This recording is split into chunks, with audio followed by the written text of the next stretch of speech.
চণ্ডীপুরের কুলটা গ্রাম এখন শ্মশানে নিস্তব্ধতা। ছেলের মৃত্যুর খবর পেয়ে কান্নায় ভেঙে পড়েছেন সন্তানহারা মা। শোকার্ত মায়ের বুক ফাটা আর্তনাদ। খুনের নেপথ্যে কি কোন বড় ষড়যন্ত্র? খুনের মাস্টার মাইন্ডই বাকে? জোরালো হচ্ছে প্রশ্ন।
আমি চাইবো না যে কোনো দোষী ফাঁসি হোক, তবে যাবজ্জীবন কারাদণ্ড হোক। আমি সরকার যে আসবে তার কাছে চাইবো যে দোষীরা শাস্তি পাক। তিনি তার বাড়ি থেকে শেষ বেরিয়ে যান গতকাল, অর্থাৎ বাড়িতে পরিবারের সাথে খাওয়া দাওয়া করে শেষবারের মতো তিনি বেরিয়ে গিয়েছিলেন।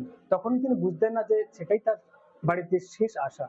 তারপর যখন তিনি মধ্যম গ্রামে যান, মধ্যম গ্রাম থেকে ফেরার পথে তাকে লক্ষ্য করে দুষ্কৃতীরা গুলি চালায়। সন্তানকে হারিয়ে বারবার হাসি রানী রথের মনে পড়ছে একটা হুমকির কথা। 4 তারিখ 12টার পরে কোন জল্লাদের কত ক্ষমতা আর কার দিল্লির বাবা কাকে বাঁচাতে আসে আমি 4 তারিখ দেখব। সন্তানহারা মায়ের গলায় ঝরে পড়ছে একরাশ ক্ষোভ। গরম গরম বক্তব্য রেখেছিল শাসক দল যারা ছিল, যে 4 তারিখের পরে কোনো দিল্লির বাবাও রক্ষা করতে পারবে না। তার পরিণতি হিসাবে আমার ছেলেকে আজকে জীবন বলে দিতে হবে।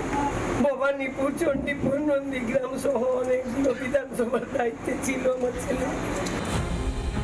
নিহত চন্দ্রনাথের বাড়িতে যান চণ্ডীপুরের বিজেপি বিধায়ক। এদের মনে যে ক্ষোভ ফুঁসছে ভেতরে, সেটার বহিঃপ্রকাশ হয়তো হচ্ছে না। আমরা সেগুলো সংযত করে রেখেছি। মন্ত্রিসভা গঠন আছে 9 তারিখ।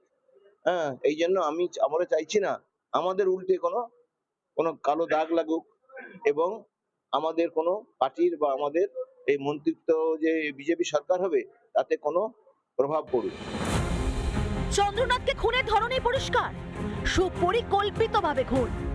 আটঘাট বেঁধেই চালানো হয় গুলি।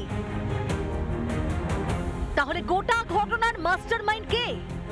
হেরে গিয়ে কি দিকবিদিক জ্ঞান শূন্য তৃণমূল? রিপাবলিক বাংলা, চণ্ডীপুর। নানা ধরনের কন্টেন্ট দেখার জন্য লাইক করুন, শেয়ার করুন আমাদের ফেসবুক পেজ, সাবস্ক্রাইব করুন আমাদের ইউটিউব চ্যানেল। পাশাপাশি অন্যান্য ব্রেকিং নিউজের জন্য অবশ্যই চোখ রাখুন রিপাবলিক বাংলায়।